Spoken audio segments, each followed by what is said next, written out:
Baik, Assalamualaikum warahmatullahi wabarakatuh. Bagaimana kabarnya anak-anakku sekalian? Semoga dalam keadaan sehat semuanya.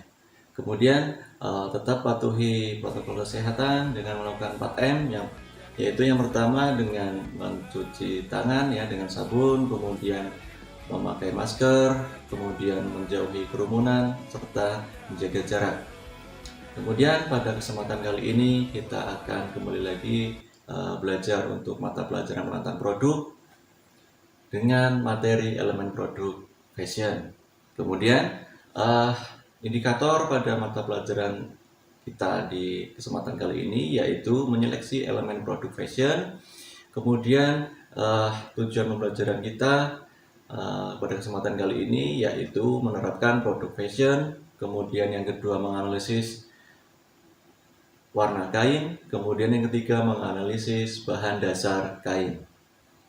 Oke, mungkin sampai sini dulu. Adakah yang sudah paham mengenai produk fashion? Kemudian adakah yang pernah atau bahkan pernah menjual produk fashion?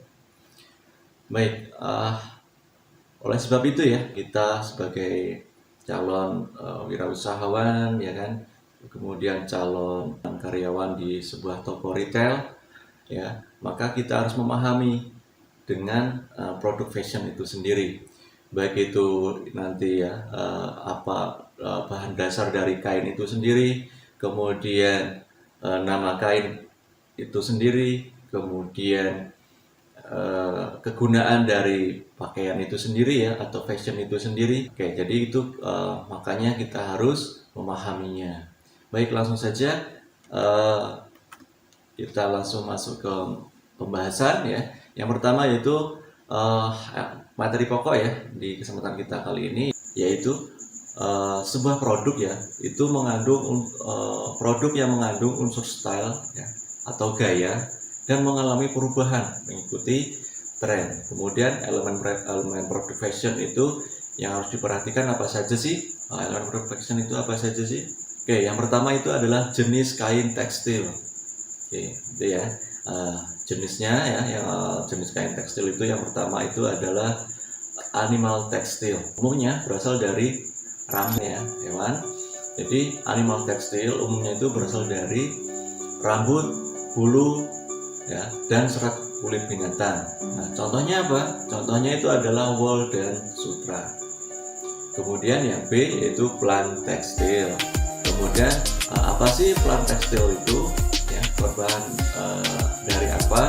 Kemudian contohnya apa? Jadi plant tekstil itu berasal dari serat tumbuhan antara lain dari akar, kulit pohon, daun, dan buah. Contohnya itu adalah kain katun. Kemudian yang C yaitu mineral tekstil, yaitu berasal dari bahan tambang seperti asbes, kemudian basal, kemudian besi, dan emas. Contohnya itu apa? Contohnya itu adalah kain dari bahan asbes. Oke. Kemudian yang D yaitu sintetik tekstil ya, yaitu dibuat dari bahan sintetis atau kimia.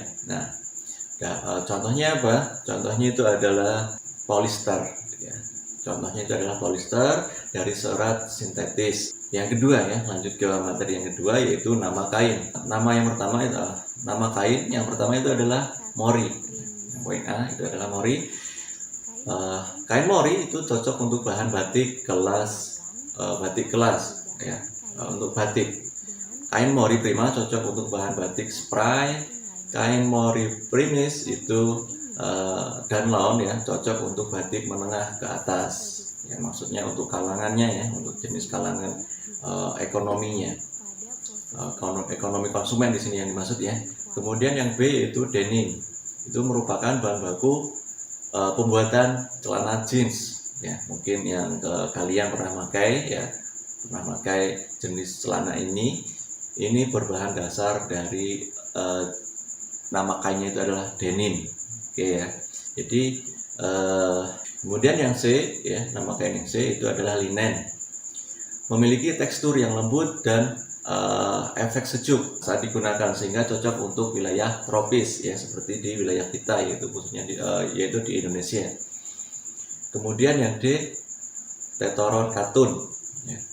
Kain ini campuran katun combat sebanyak 35% dan tetoron sebanyak 65%. Pencampuran ini agar tetap kuat dan nyaman serta mudah menyerap keringat. Nah, ini contohnya itu adalah kaos ya, kaos yang dipakai supaya nyaman ketika dipakai untuk berolahraga atau aktivitas di luar ruangan. Kemudian yang E yaitu polyester atau PE ya, singkatannya PE. Yaitu terdiri dari dua macam, yaitu katun combat dan katun kardit. Jenis pertama lebih nyaman dan perajutannya halus sehingga lebih tinggi harganya. Oke ya, jadi lebih tinggi harganya. Kemudian yang F yaitu katun viscose ya, atau CVC. Campuran katun dan viscose ya, viscose itu menghasilkan kain katun yang dapat mengkerut lebih kecil dibandingkan katun murni. Kemudian yang G itu adalah lycra. Lycra merupakan merek ya. Lycra itu sebuah merek dagang kain spandek. Kain tersebut cocok diaplikasikan menjadi baju renang ya. Jadi baju renang itu nama kainnya ya, itu adalah. Kemudian yang H yaitu drill ya. Jadi kain drill dengan 100% katun akan menghasilkan kenyamanan ya bagi penggunanya.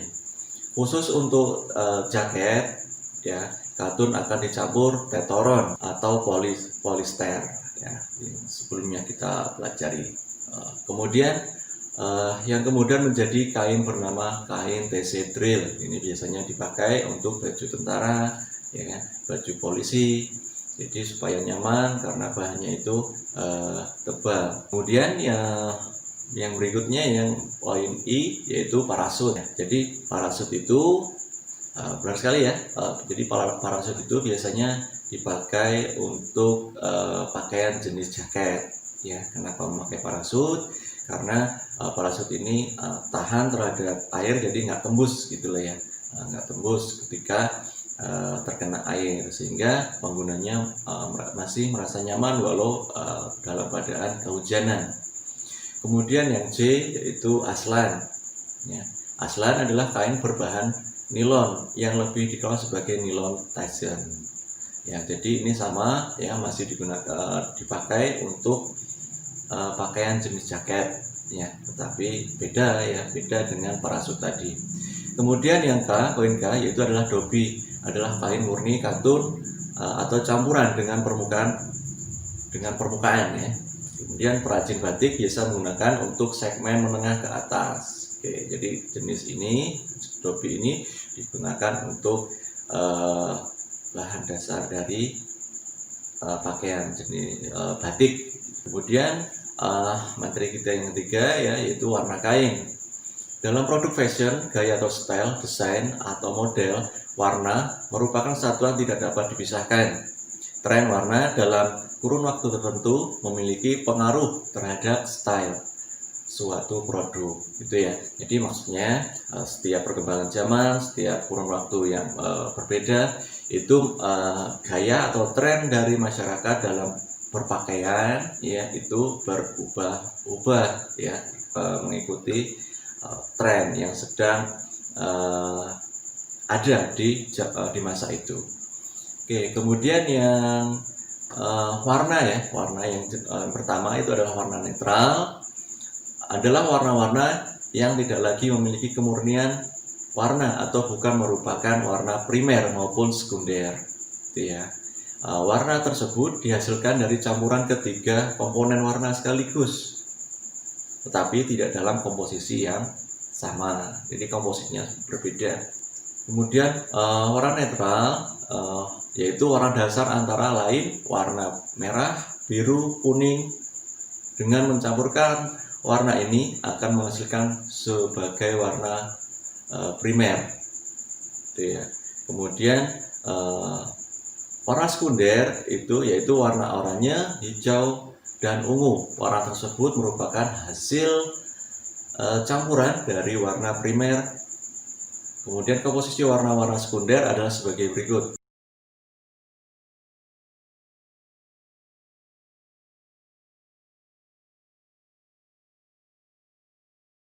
Kemudian yang poin B adalah warna kontras, adalah warna yang terkesan berlawanan satu dengan lainnya. Warna kontras bisa didapatkan dari warna yang berseberangan atau memotong titik tengah segitiga, terdiri atas warna primer dan warna sekunder. Contoh warna kontras itu adalah warna merah dengan hijau, kuning dengan ungu, dan biru dengan jingga.